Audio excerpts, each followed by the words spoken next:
The morning sun of Vareth Prime cast long purple shadows across the military academy's central courtyard as hundreds of new cadets shuffled into formation lines that stretched from the main gates to the towering assessment hall. Instructor HFY stood at the entrance with his forearms crossed over his broad chest and his iridescent scales shifting between boredom gray and irritation orange, as he watched the new batch of recruits stumble over their own feet trying to find their assigned positions. He'd been doing this job for 30 standard years, and in that time he had processed more than 12,000 cadets from over 200 different species across the Galactic Coalition. Sarathi Warrior had seen everything from a eight-legged Thornaxian, heavy worlders who could crush starship hull plating with their bare claws, to delicate Velith psionics who could kill with a thought from across a room. None of it impressed him anymore. Today's group looked like every other group that had come before them, and he already knew that most would wash out before the first year ended, while a handful might actually become competent soldiers. His senior assistant, Torek, approached with a datapad clutched in his trembling claws, and the young Corvaithi's scales had gone pale with the stress of his first major assignment. Instructor, we have 437 cadets registered for combat assessment today, and the scanning equipment has been calibrated according to standard protocols. HFY took the datapad without looking at his assistant and scrolled through the list of names with practiced disinterest. Thornancians and Velith and Meshi and a dozen other species he'd evaluated countless times before then. He paused. We have a human this cycle. Tarek nodded quickly, and his neck frills fluttered with nervous energy as he pulled up additional information on his own device. Yes, Instructor, and her name is Mira Chun from the Earth Sol system, and she applied through standard civilian channels with no military background or family connections, and her entrance examination scores were adequate, but unremarkable. HFY made a sound in the back of his throat that might have been amusement or might have been contempt. Humans were a relatively new addition to the Coalition, having only achieved faster than light travel about 2 centuries ago, and in that time, they had proven themselves to be friendly and curious and surprisingly adaptable, but hardly impressive from a military standpoint. They had no natural weapons like the Thornaxians, and no psionic abilities like the Velith, and no hardened exoskeletons like the Corvathi. What they did have was an inexplicable stubbornness and a homeworld that the Coalition had classified as a Category 12 death world, which should have made sapient life impossible, but somehow had not. Most military analysts assumed that humans had simply gotten lucky, and that their survival on Earth had been more accident than achievement. Athanan had met a few humans during his career, and they had struck him as pleasant enough creatures who tried hard and failed gracefully and generally knew their place in the galactic hierarchy. He expected nothing different from this one. Put her somewhere in the middle of the assessment order, he told Torek as he handed back the datapad. And I do not want to deal with any special considerations for a species that bruises when you look at them too hard. The assessment hall was an enormous circular chamber that dated back to the founders themselves, and the ancient technology that powered the scanning equipment was beyond the understanding of modern Coalition scientists, who could only maintain and operate it without truly comprehending how it worked.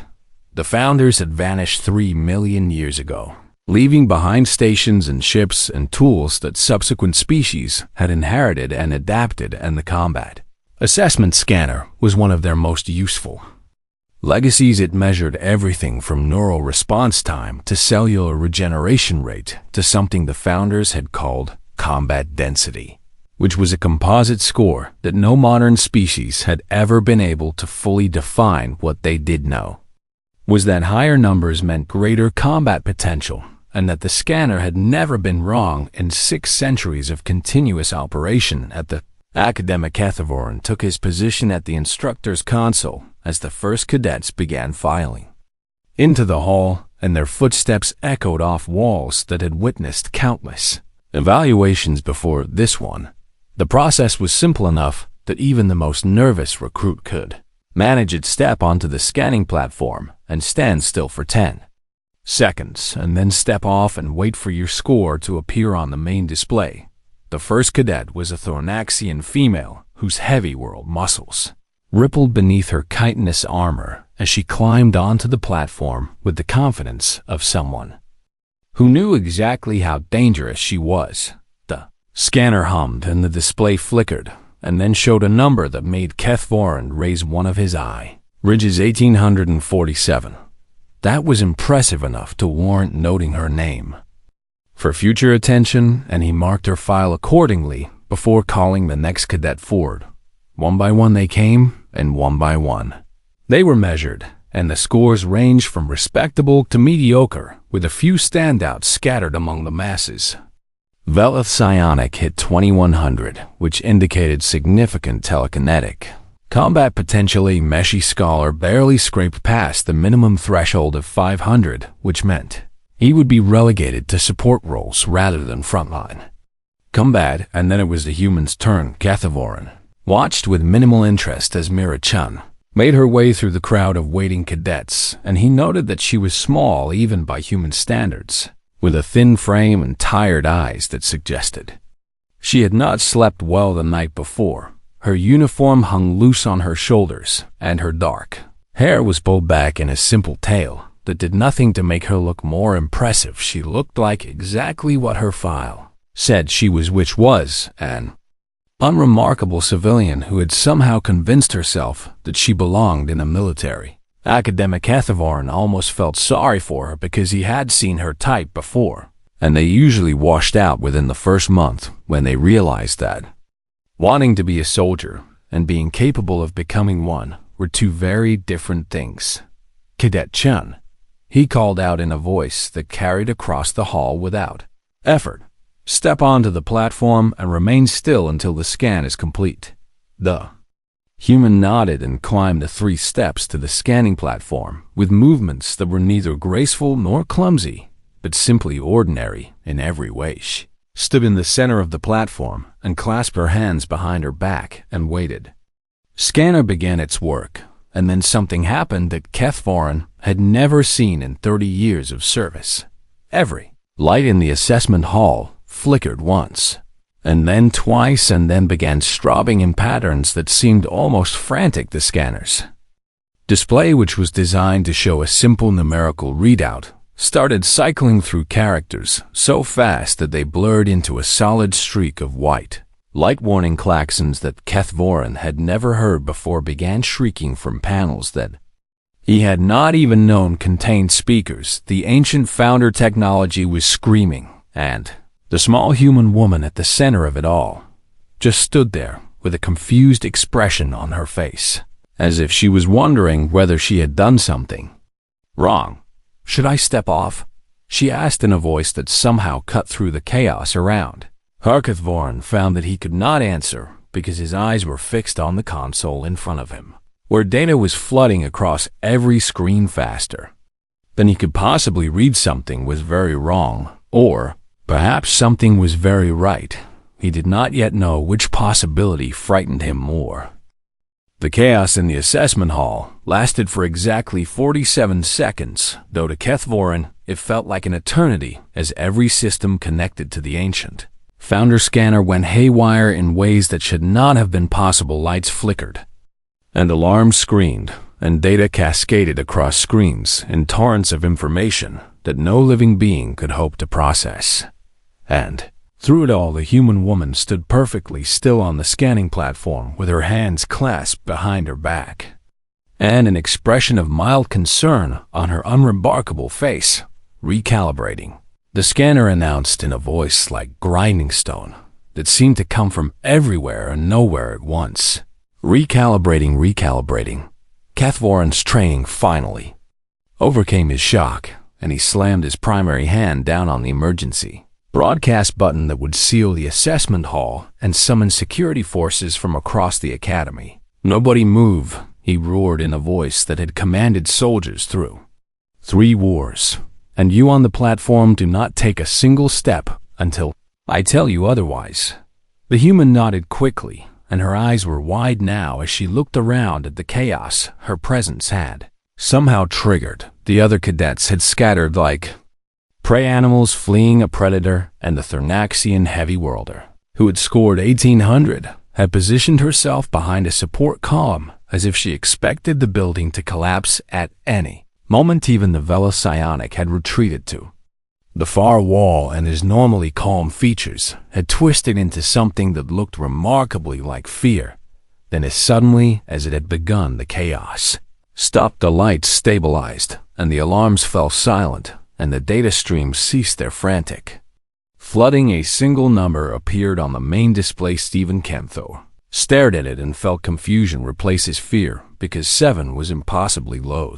Lowest score he had ever recorded in 30 years was 340 from a Meshi librarian who had applied to the academy as a joke, and even that had been considered an anomaly. 7 suggested that the human woman had less combat potential than a particularly aggressive houseplant, but then more text began appearing beneath the number, and Kethvorin felt 2 of his 3 hearts stop beating as he read words that should not have existed at FOUNDR classification level 7. Combat density, unquantifiable A3 assessment, insufficient parameter historical match 99.7%. Correlation to archived founder combat profiles recommendation, immediate notification of all council members. His scales shifted through colors so fast that they became a nauseating swirl of panic and disbelief, because he understood now what the number meant. The founder scale did not work the way modern species assumed it did. Higher numbers were not better.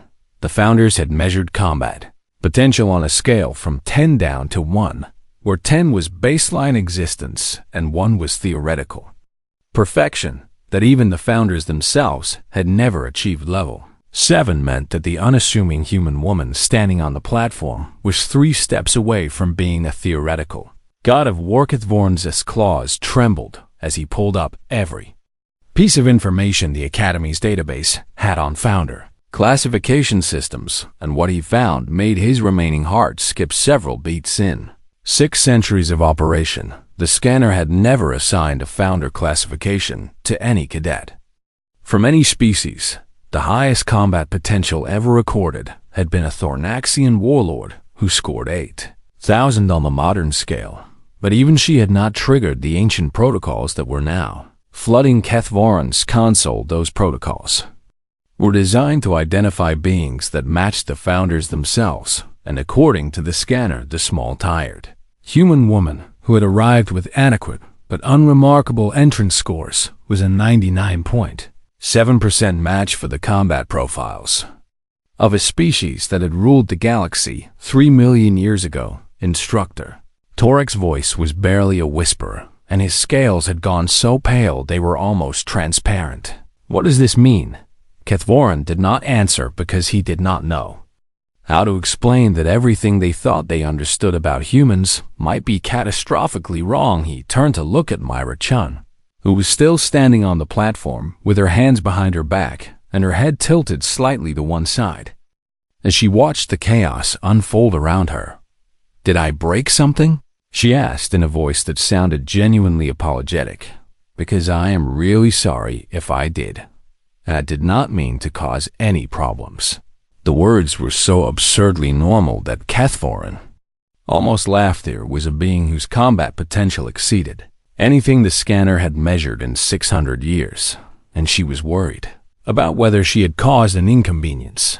He activated the communication system built into his console and spoke in a voice that he forced to remain steady despite the trembling of his hands. "This is Instructor Kethvorin, requesting immediate contact with Coalition High Command, and I am invoking Emergency Protocol 7, which I understand has never been invoked before, and I am doing so because we have identified a founder-level classification in a cadet, and all council members need to be notified within the hour." The response came faster than he expected as a priority channel opened, and a voice he recognized as belonging to Admiral Veth Sora of the Coalition Fleet demanded to know if this was some kind of training exercise or elaborate joke. Negative, Admiral. Keth Vaughn replied as he transmitted the scanner data to the secure channel. And I am sending you the readings now, and I need you to look at them and tell me that I am not losing my mind. There was silence on the other end of the channel for nearly a full minute. Then Admiral Vethsora spoke again, and her voice had lost all of its skepticism and gained something that sounded very much like fear. Lock down the entire academy, and do not let that human out of your sight. And a council shuttle is being dispatched now, and it will arrive within 2 hours. Cathvaran acknowledged the order and closed the channel before turning back to look at the human who had somehow turned his ordinary assessment day into a galactic emergency. Myra Chun with those tired eyes of hers, and he realized that she had no idea what was happening or why everyone was suddenly treating her like she was either the most dangerous or the most valuable being in the known universe. Am I in trouble?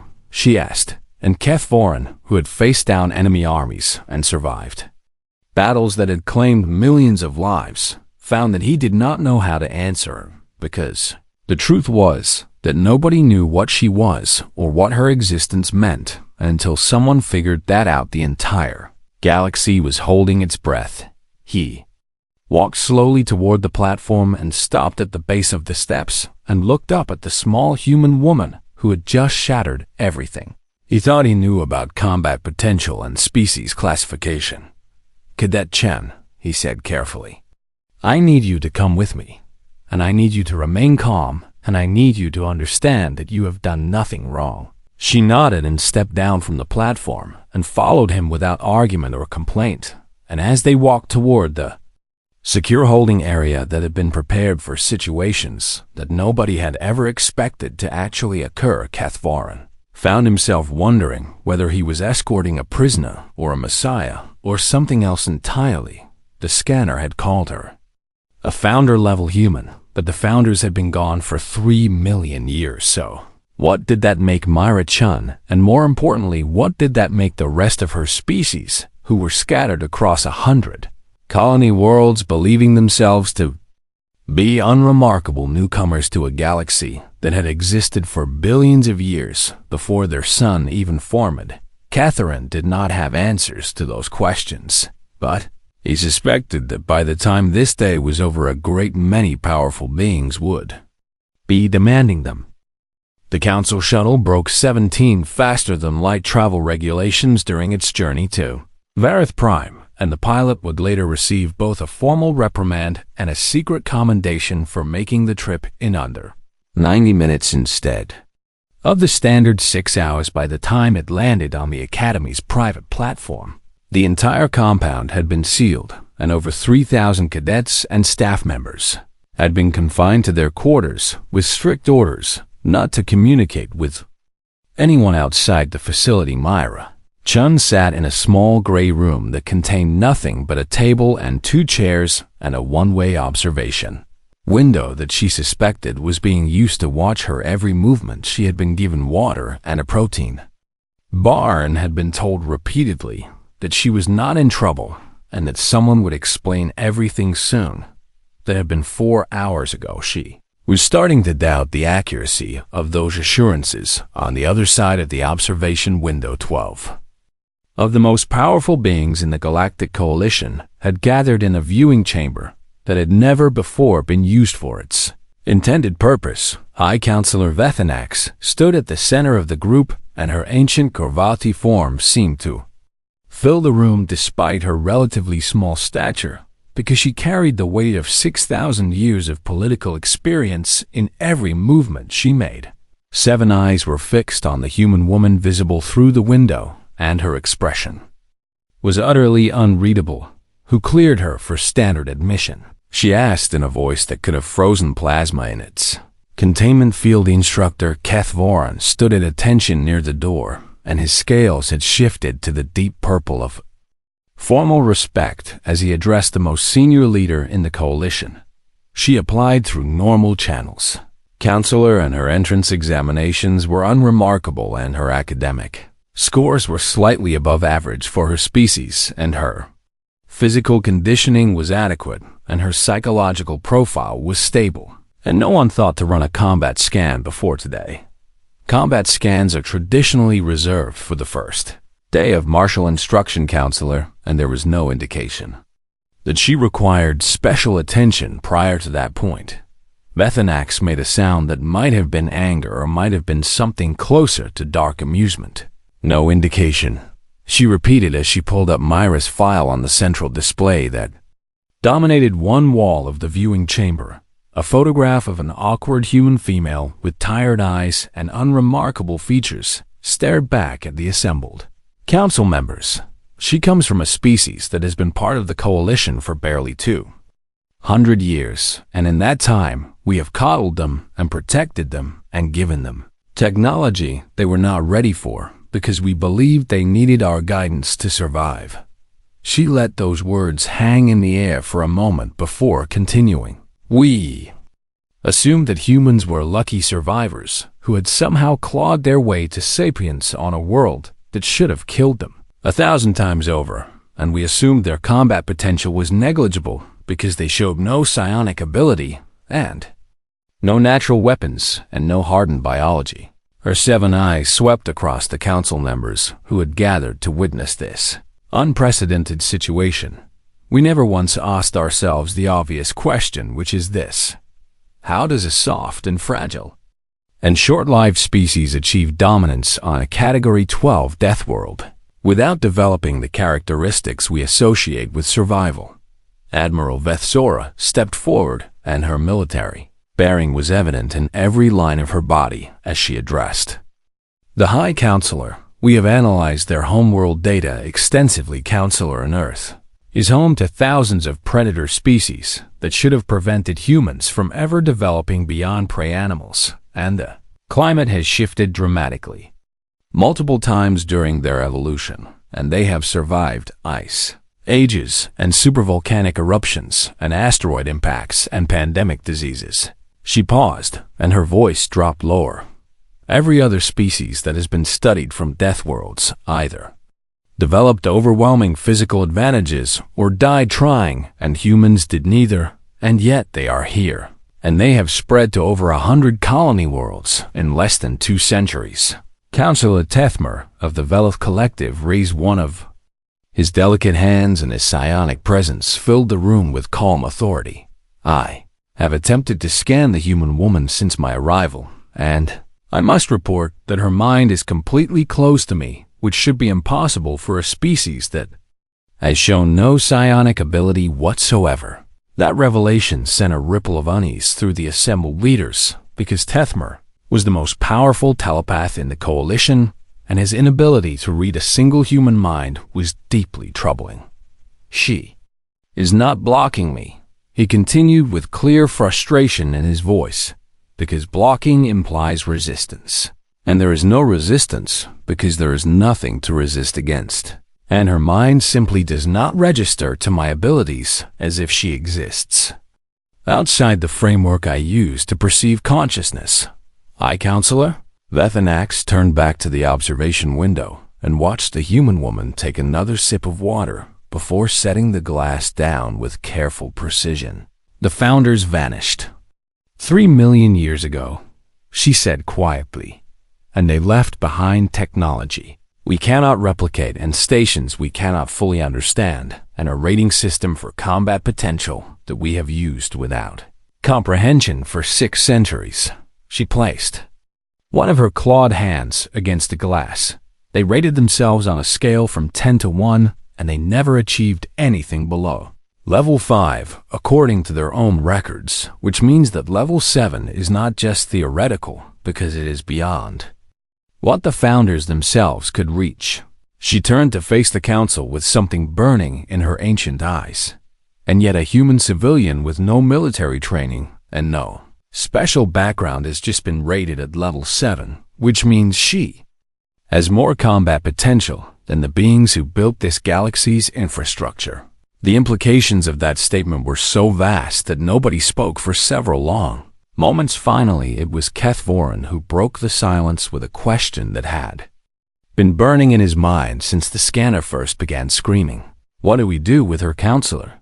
Vethanax did not answer immediately. Instead, She pressed a button on the console beside the window and spoke into the communication system that connected to the room where Mira Chun was waiting. Cadet Chun, my name is High Counselor Veth Annex, and I lead the governing body of the Galactic Coalition, and I would like to ask you some questions if you are willing. The human woman looked up at the window with those tired eyes and nodded. Okay, she said simply. Why did you apply to the military academy? Myra seemed to consider the question for a moment before answering. I wanted to help people, and I thought that becoming a soldier would give me the skills to do that. And my homeworld has been struggling with resource shortages, and I hoped that if I could serve the coalition well enough, I might be able to secure better trade agreements for my people. You wanted to help your people. Yes. Counselor Vethanax studied the human for a long moment, and her 7 eyes searched for any sign of deception or hidden agenda. She found none. Cadet Chen, are you aware that something unusual occurred during your combat assessment today?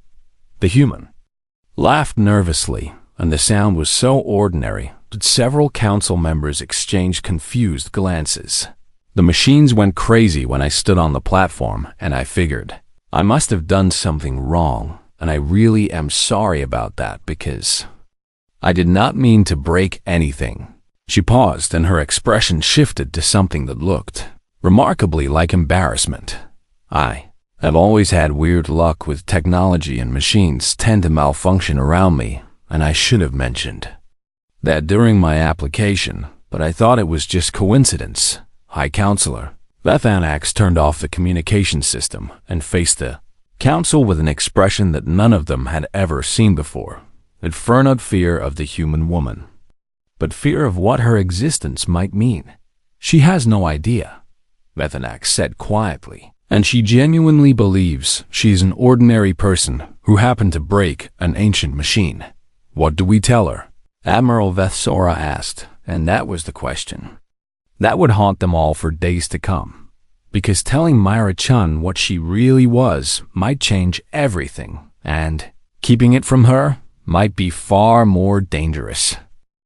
The scientists arrived within 3 days, and they brought equipment that most species had never seen and research teams from 17 different worlds in a burning desire to understand what the combat scanner had detected. Dr. Kathmara was the lead researcher, and her specialty was founder archaeology, which meant she had spent 4 centuries studying ruins and artifacts and trying to piece together what the ancient beings had been like before they vanished. She had never expected to study a living subject who matched their profiles. The test began on the 4th day, and Mira Chen cooperated with everything they asked because she had been told that understanding her unusual scanner result might help other humans who applied to the academy in the future. She did not know that every test result was being transmitted directly to the council chambers, where 12 of the most powerful beings in the galaxy were watching with growing unease.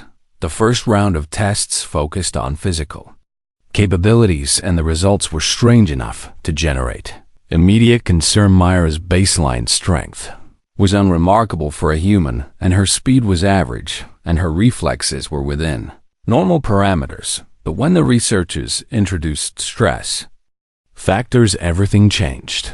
They simulated a combat scenario using holographic opponents and told Mira to survive for as long as she could without worrying about form or technique. She lasted 47 minutes against opponents that were programmed to adapt and become more dangerous over time. The previous record for that test was 8 minutes, held by a Thornaxian Special Forces veteran. She should have failed within the first 3 minutes. Dr. Kathmara reported to the council with clear bewilderment in her voice, because her physical stats do not explain what we observed, and her muscles should have failed, and her cardiovascular system should have collapsed, but instead she just kept going. Explain, High Counselor Vethanax demanded. When we analyzed the data, we found that her body was adapting in real time, and her adrenaline production increased by 800%, and her pain receptors began shutting down selectively, and her muscles started accessing energy reserves that we did not know existed. She paused, and her scale shifted to the pale blue of scientific fascination. Human bodies apparently contain backup systems that activate only under extreme stress, and those systems are not documented in any medical literature. Because humans have never been studied in genuine life-threatening situations by our researchers. The council exchanged glances, and Admiral Vethsora leaned forward with sharp interest. You are saying that humans have hidden capabilities that emerge only when they are in danger. I am saying that what we observed in a single human female suggests that their species has been dramatically underestimated since first contact, and their survival on Earth was not luck, because it was the result of biological adaptations that we have never encountered before. The second round of tests focused on genetics, and the results were disturbing enough to cause 3 of the research assistants to request immediate reassignment. Dr. Kethmara presented the findings personally because she did not trust anyone else to explain what they had discovered. Human DNA is not merely compatible with founder genetic markers, she said slowly, as if she could barely believe her own words, because it is saturated with them, and I do not mean that there was contamination or ancient uplift experiments, because the markers are too deeply integrated for that. She activated a display that showed 2 genetic sequences side by side. The sequence on the left is from our most complete founder sample, which was recovered from a stasis pod that had been drifting in deep space for approximately 2.8 million years, and the sequence on the right is from Cadet Chun. The sequences were nearly identical. What we are looking at is convergent evolution on a scale that should be impossible, because somehow on a world at the far edge of the galaxy, evolution independently recreated the founder's biological architecture. High Counselor Veth Anax rose from her seat and approached the display with her 7 eyes wide. You are certain of this? I have run the comparison 17 times with 3 different methodologies, and the results are consistent every time, and I do not understand how it is possible. But the data does not lie. She pulled up additional information that showed the specific traits that humans shared with the founders. Persistence hunting, which allows them to pursue prey over vast distances until the target collapses from exhaustion. And an adrenaline system that can override physical limitations during crisis situations, and the ability to heal from wounds that would kill most other species.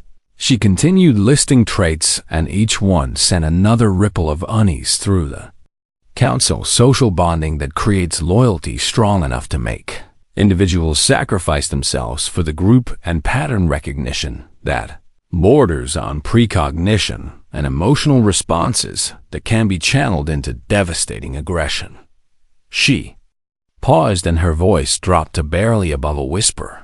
And perhaps most significantly, they possess something the founders called spite, which is the ability to continue fighting, not because victory is possible, but simply to ensure that the enemy suffers as much as possible before the end. Admiral Vethsora made a sound that might have been disbelief or might have been horror. You are describing the founders themselves. No, Dr. Kethmara said quietly. I am describing what the founders were. Before they began engineering themselves, and the founders spent millions of years refining their biology through technological enhancement, but their foundation was already perfect for combat. She looked at the council with something close to fear in her eyes. Humans are that foundation, and they achieved it naturally without any engineering or uplift or guidance, and their evolution took the same path as the founders, because that path is apparently the optimal solution for surviving hostile environments. The implications of that statement were so vast that the council fell silent for nearly a full minute. Finally, High Counselor Vethanax spoke, and her voice was heavy with the weight of understanding. The founders did not disappear, she said slowly, because they were never alien to begin with, and they were simply an older version of something that evolution keeps recreating. She turned to face the window, where Mira Chen was visible in the testing chamber below undergoing yet another evaluation with patient good humor. We have been searching the galaxy for 3 million years, trying to find where the continuation with patient good humor. We have been searching the galaxy for 3 million years, trying to find where the Villamiers, trying to find where the continuation with patient good humor. We have been searching the galaxy for 3 million years, touring the galaxy for 3 million years, trying to find where the founders went, and we never considered that they might come back. Not come back, Dr. Kethmara corrected gently. Because humans are not the founders returning, and they are something else entirely. And they are what happens when evolution produces a founder-equivalent species without technological guidance. She pulled up one final piece of data. Cadet Chun is rated at level 7, but that is just one human. And our analysis suggests that her rating is not exceptional for her species, but rather average, and the reason she triggered the scanner is simply that she was the first human to undergo combat assessment. Using founder technology, the council stared at her with expressions ranging from disbelief to terror. You are suggesting that all humans are founder-level beings. I am suggesting that humans as a species have the same combat potential as the beings who built this civilization, and we have spent 2 centuries treating them like children who needed protection. She let that sink in. If they ever learn what they are, and if they ever decide that we are their enemies, then nothing in this galaxy will be able to stop them. The silence that followed was absolute, because the truth was finally clear. Humanity was not a young species stumbling through a galaxy of ancient powers. They were something far more dangerous. They were the return of the founders, and they did not even know it. The debate lasted 6 days, and during that time Mira-chan remained in comfortable but secure quarters on the academy grounds, with no idea that her existence had become the most divisive topic in galactic politics. The council was split into factions that grew more hostile with each passing hour. Admiral Vethsora led the containment faction, and her argument was simple and pragmatic. We cannot allow her to return to normal society, because she will eventually discover what she is, and when that happens, she will tell other humans, and then we will have a species of founder-level beings who know they were deceived. High Counselor Tethmer of the Velith Collective disagreed with quiet intensity. Containment will fail eventually, because humans are too numerous and too spread across coalition space for us to control them all, and the moment one of them learns the truth through other means, our deception will be exposed anyway. Then, what do you suggest? Admiral Vethsora demanded. Transparency. Tethmer replied, because we should tell humanity what they are, and trust them to handle that knowledge responsibly. Trust them, Admiral. Vethsora's voice was sharp with disbelief. And you want us to trust a species that we just learned could destroy us if they chose to. If they were going to destroy us, they would have done so already, because they have been capable of it since before first contact.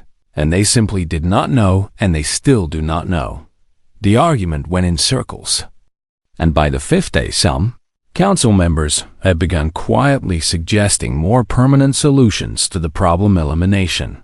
Not of all humans, because that would be impossible, but of Mira-chan specifically. She was, after all, the first human to be identified by founder technology, and if she simply disappeared, then perhaps the revelation could be delayed for another generation, perhaps long enough for the coalition to prepare it. Was High Counselor Vethanax, who summoned Instructor Kethvorin to address the council on the 6th day, and the old warrior entered the chamber with his scales carefully controlled to show neither fear nor aggression. You have spent more time with the human than any of us, Vethanax said, and you observed her during the initial assessment, and you have monitored her during her confinement, and I would like to know your assessment of her character. Kethvorin stood at attention and considered his words carefully before speaking. Cadet Chen is cooperative and patient, and she has not complained once about her detention, despite having no explanation for why it is necessary, and she has asked repeatedly whether the other cadets are being cared for. because she was worried that the lockdown might have disrupted their training. He paused, and his scale shifted slightly toward the blue of conviction. She apologized for breaking the scare, even after I told her that she had done nothing wrong, and when I asked why she wanted to join the military, she told me that she hoped her service might help secure better resources for her homeworld, which has been struggling with shortages. You believe she's genuine. I believe she came to us to learn, counselor, and she did not come wielding founder weapons or demanding recognition of her birthright. And she came as a cadet hoping to serve and willing to start at the bottom and work her way up. Admiral Vethsora made a dismissive sound. Pretty words, but they do not change the fundamental reality that she represents an existential threat to coalition security. Does she? Keth Vorn asked, and there was something in his voice that made the council members pay closer attention. Because I have fought in 3 wars, and I have seen existential threats. And they did not apologize for causing inconvenience. He stepped forward, which was something instructors were not supposed to do in council chambers. But Keth Vorn had spent 30 years molding raw recruits into soldiers, and he knew when a lesson needed to be delivered with force. Humans have been part of the coalition for 2 centuries, and in that time they have served loyally in every conflict we have asked them to join. And they have died beside soldiers from 100 other species, without ever demanding special treatment or recognition. He looked at each council member in turn.